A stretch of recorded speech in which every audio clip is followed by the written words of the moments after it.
Hello, everyone. I'm Nihad Awad, Nihad Awad, the National Executive Director of CAIR, America's largest Muslim civil rights and advocacy organization.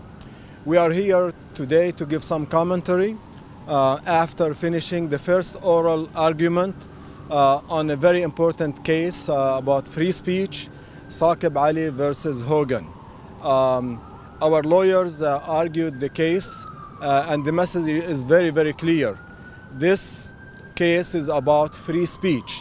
The governor of the state of Maryland is telling residents of the state of Maryland that they cannot exercise their first speech by boycotting a foreign entity or state like the state of Israel. Doing so, preventing residents of Maryland to exercise their constitutionally protected right to free speech, to protect a company, an individual, an entity, is done at the pleasure of a foreign country, foreign state, the state of Israel, and its lobby in the United States. Marylanders and people of all our state should be concerned and worried about the government trying to suppress this constitutionally protected right. We hope that the court will rule in favor of free speech. And we remind the governor of the state of Maryland that boycott is an American right. It is as old as America itself. It is an American as apple pie. The government should not decide for the residents of the state of Maryland how to express themselves in a civil manner.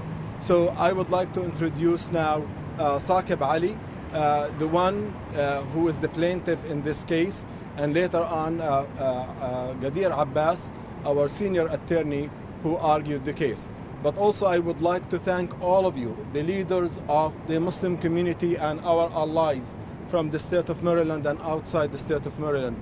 And we thank Zainab Chaudhry for helping coordinate and get the word out. Without your support, our case would always be weaker.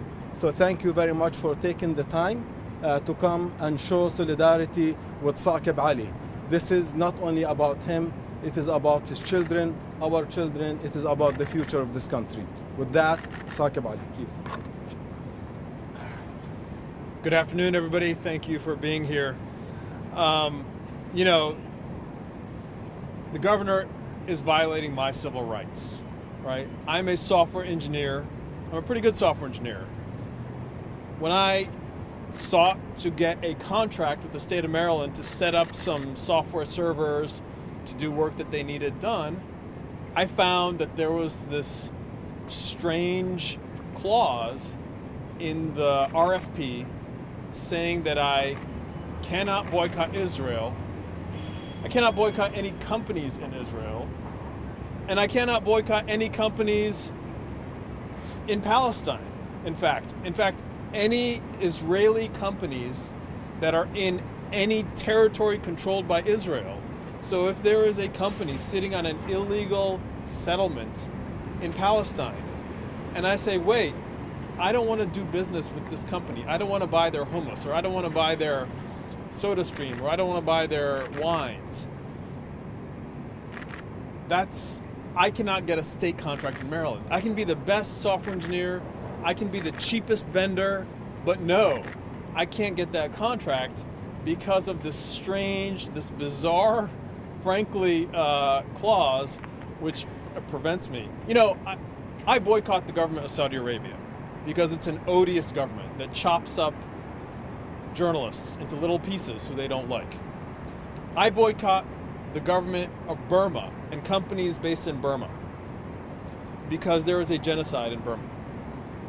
I boycotted the state of North Carolina because they had a bill to discriminate against transgender people in that state. And that's fine. You know, there was no problem when I boycotted Saudi Arabia, or when I boycotted Burma, or even when I boycotted North Carolina. But suddenly, when I boycotted Israel, I was denied my own civil constitutional rights. It's unbelievable. It's really unbelievable. And let me state one thing very clearly. This case is bigger. It's bigger than Ali versus Hogan. You have to look at the whole context. The entire right-wing parties in America and political perspective, and some Democrats too, frankly, they are trying their best to silence to suppress justice for Palestinians, to silence people who speak out against those injustices against Palestinians. And Trump is doing this too. And they're trying to say that if you have criticism of Israel, it's un-American. Trump is doing this to Ilhan Omar and Alexandria Ocasio-Cortez. He's saying they're bad Americans because they criticize Israel. It's crazy. And Hogan is doing the same thing. This is a bizarre, frankly, weird obsession with Palestinians that's pervasive throughout right-wing politics in America. And it's something that's got to stop.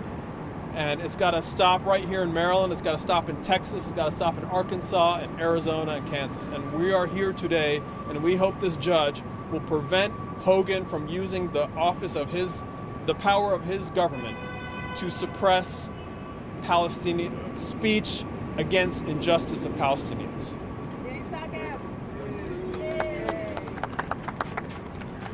Assalamu alaikum. This law, these measures are the greatest threat to free speech in the 21st century by far. Through legislative action across the country, including bills pending in Congress, the folks that want to suppress pro-Palestinian views have unfortunately succeeded to a large extent in creating legal hurdles, legislating against Palestine, legislating against pro-Palestinian views. And that's our challenge and our opportunity. Our opportunity is to reinvigorate the free speech protections of the First Amendment for ourselves, our children who advocate for Palestine at colleges and high schools across the country, for them, but for folks that we can't yet imagine, that we don't know how they'll be using their speech in the future. Decades ago, the Civil Rights era gave us Title VII. Title VII is used by Muslims to pray at work. That wasn't the issue in the civil rights movement. That wasn't front and center. But because of their struggle, Muslims can pray at work. Because of Saqib's struggle, inshallah, people will be able to speak on matters about peace and war, about Israel and Palestine well into the future.